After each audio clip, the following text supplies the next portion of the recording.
Bonsoir à toutes et à tous, ravi de vous retrouver sur 8 Mont-Blanc. Il est 18h, c'est l'heure du journal préparé par l'ensemble de la rédaction. Voici les titres de ce mercredi 1er février 2023. Direction Méribel pour débuter cette édition à 5 jours des premières épreuves des championnats du monde de ski alpin. Nous verrons sur place que tous les acteurs de la station se préparent à accueillir les sportifs et le public attendu en nombre pour 2 semaines de fête. Et puis direction Aix-les-Bains où Lucas Ruche a pu suivre Maïlis Gangloff, boxeuse professionnelle pendant plusieurs jours, de sa préparation à son combat de vendredi dernier, portrait d'une athlète de corps et d'âme en fin de journal. Mais avant de développer ces titres, un mot sur la dernière réunion publique organisée par le Grand Annecy concernant le PLUI, le plan local d'urbanisme intercommunal qui avait lieu la semaine dernière à Annecy. L'occasion pour les habitants d'échanger avec les élus sur ce très gros projet voulu par la collectivité. Il s'agit de la deuxième phase de concertation publique sur ce dossier après une première étape en 2021. Le but de ce PLUI est assez concret. Comment imaginer un aménagement du territoire du Grand Annecy pérenne pour les 15 prochaines années? On écoute quelques réactions recueillies sur place.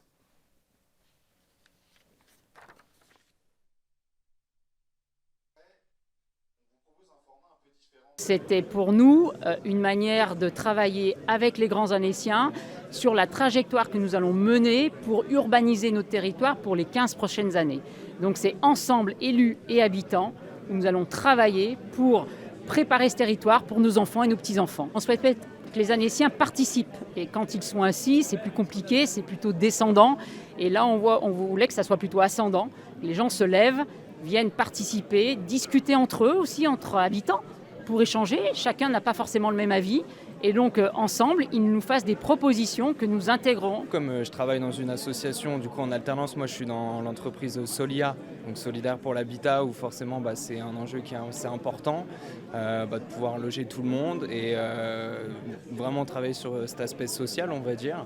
Et aussi, du coup, comme je m'occupe de tout ce qui est rénovation énergétique, conseil en énergie, c'est vrai que je pense que c'est important de s'informer là-dessus. Je vous disais donc en titre, à 4 jours de la cérémonie d'ouverture des championnats du monde de ski alpin qui auront lieu à Courchevel et Méribel, les deux villages se préparent à accueillir les délégations sportives et le public qui devraient arriver dans les prochains jours au cœur des Trois-Vallées. Dans la station de Méribel, le site de compétition et les commerces qui arborent fièrement les couleurs de l'événement sont entrés dans la toute dernière ligne droite. Emmanuel Jaude était sur place, reportage. Au pied de la piste du Roc de Fer, la grande majorité des infrastructures est aujourd'hui en place.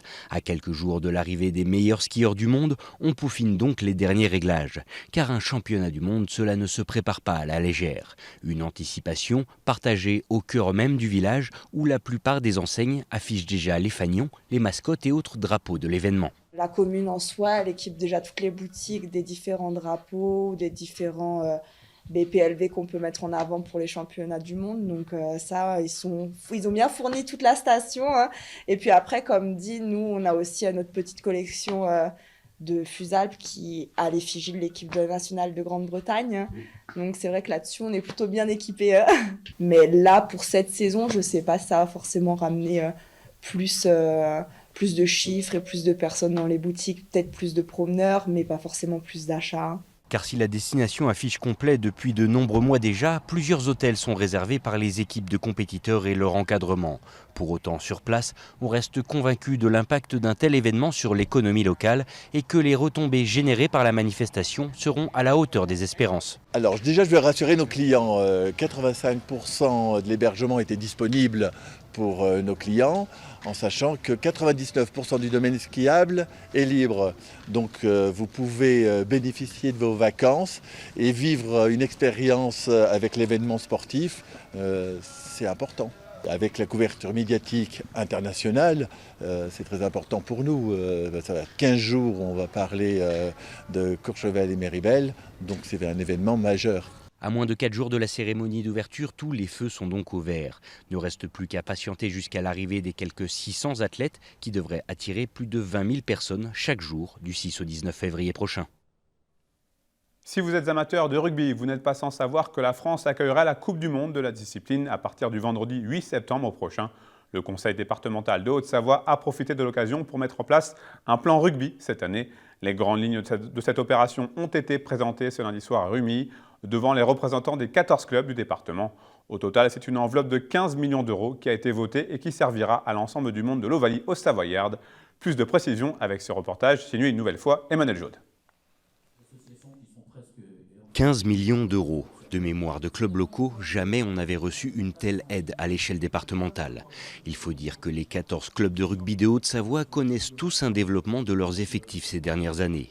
Un essor désormais accompagné par le conseil départemental qui investit donc sur l'avenir de la discipline à quelques mois à peine du début de la Coupe du Monde en France en septembre prochain.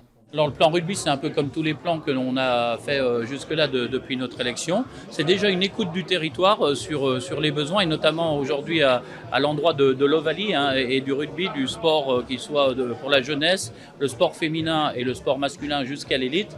L'idée, c'est d'accompagner ces clubs qui sont eux-mêmes accompagnés par les collectivités qui les reçoivent. Et on va les accompagner donc en ayant inscrit et voté ce matin au conseil départemental une enveloppe de 15 millions d'euros en direction des infrastructures liées à ce sport. Les vestiaires, locaux de stockage ou d'accueil, souvent vieillissants, pourront donc bénéficier de rénovation, même si pour certaines équipes, à l'instar du club rumilien, de nombreux projets de développement sont aujourd'hui à l'étude pour accueillir de nouveaux joueurs tout en améliorant l'apprentissage des professionnels.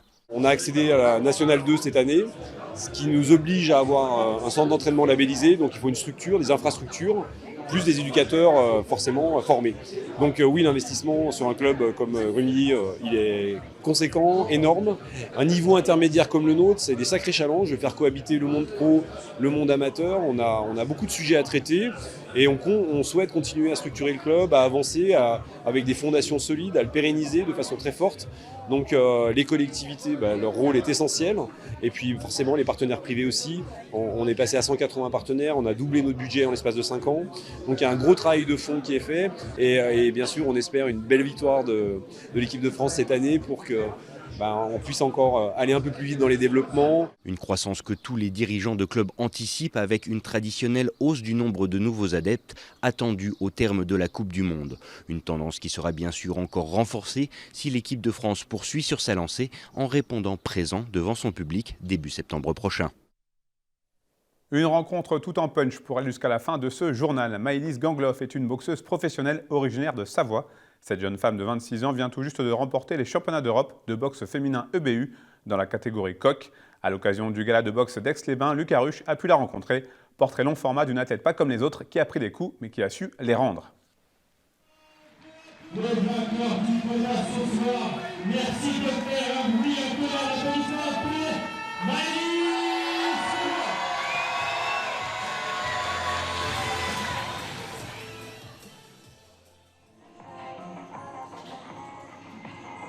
Maëlys est une athlète taillée pour le ring. C'est ici qu'elle joue, expérimente et progresse le plus vite. Malgré de nombreux clichés encore persistants, c'est bien grâce à la boxe que cette jeune championne originaire d'Aix-les-Bains s'est épanouie en tant que femme. La boxe, ça m'a vraiment permis de me construire.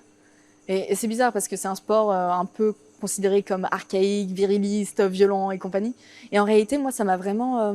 au contraire, j'ai trouvé vraiment une famille et de la bienveillance et des armes en fait pour pouvoir traverser la vie. Et j'adore partager ça du coup maintenant avec d'autres femmes. Licenciée au club de boxe de Lyon, Maëlys Gangloff retourne souvent s'entraîner chez elle, en Savoie. Elle y rencontre notamment Luc, président du Boxing Club Aixois, un homme qui a rapidement décelé les qualités humaines et physiques de la jeune boxeuse. Elle est généreuse. De toute façon, en boxe, vous êtes obligé d'être généreux, sinon votre combat ne sera pas terrible finalement. Vous êtes obligé de donner une partie de vous-même à chaque combat, parce que c'est la boxe qui veut ça. Que ce soit d'ailleurs les hommes ou les femmes, c'est pour tout le monde pareil. Mais c'est vrai que Maëlys a ce petit plus, ce petit supplément d'âme que parfois on n'a pas chez certains. Et c'est vrai que pour nous, c'est franchement du plaisir. Si Maëlys s'entraîne aussi dur, c'est pour préparer son futur combat. Elle est d'ailleurs la tête d'affiche d'un gala organisé au casino d'Aix-les-Bains. Et à quelques heures de montée sur le ring, rien ne semble la perturber. Des coups, elle en a pris par le passé, mais elle en a aussi donné. Elle prend désormais la vie comme un jeu, sans se soucier du regard des autres. Je pense que la vie, de manière générale, c'est un jeu. Si on ne joue pas dans la vie, quel ennui, mon Dieu. Voilà, autant en finir tout maintenant. Hein. Enfin, au bout d'un moment... moi, en tout cas, je le vois comme ça. Moi, je sais que j'ai eu une période très, très difficile, justement, quand j'étais à l'INSEP. parce que j'ai été arrachée à ma terre natale, Aix-les-Bains, et je suis arrivée à Paris et j'étais mineure et j'ai pas compris ce qui m'arrivait et j'ai perdu toute ma joie de vivre en fait. Et la boxe, c'était devenu quelque chose où j'avais plus le droit de perdre, c'était normal de gagner. Et au contraire, j'avais la pression de là, j'ai pas le droit de perdre. Et j'y prenais plus du tout plaisir et vraiment, j'ai eu une période où j'allais vraiment pas bien. Et je suis contente parce qu'aujourd'hui, je suis vraiment très très loin de ça. Au contraire, j'ai pris le contre-pied. Le fait de bien toucher le fond, ça permet aussi de bien remonter vite à la surface. Et du coup, voilà, je suis contente parce qu'aujourd'hui, je prends tout comme un jeu. Et à chaque fois, dès qu'il y a des embûches, je me dis, allez, let's go, on va relever le défi. C'est désormais la rage de vaincre qui anime Maëlys à chaque combat. Comme une revanche sur sa vie passée, elle a aujourd'hui appris à boxer en toute décontraction. Elle affronte d'ailleurs ce soir-là la Colombienne Betty Franco. Et très rapidement, l'athlète savoyarde donne le ton. Grâce à sa fureur et son punch, Maëlys Gangloff maîtrise son adversaire, l'envoyant de nombreuses reprises dans les cordes.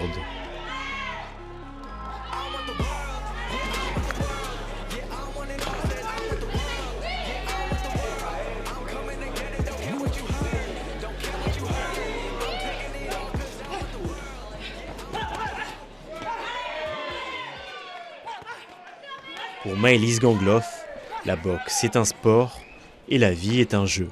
C'est avec cette philosophie qu'elle se projette désormais sur la course au titre suprême. La boxeuse d'Aix-les-Bains s'est donné 1 an pour tenter de remporter l'une des tant convoitées ceintures de championne du monde. Et voilà, c'est la fin de cette édition. Merci à votre fidélité à l'information sur 8 Mont Blanc. Merci à toute l'équipe pour son aide. Tout de suite, Thierry Paulme pour la météo. Place ensuite à l'aparté de la rédac avec Victor Lopez qui reçoit ce soir un représentant de l'Union des forestiers privés.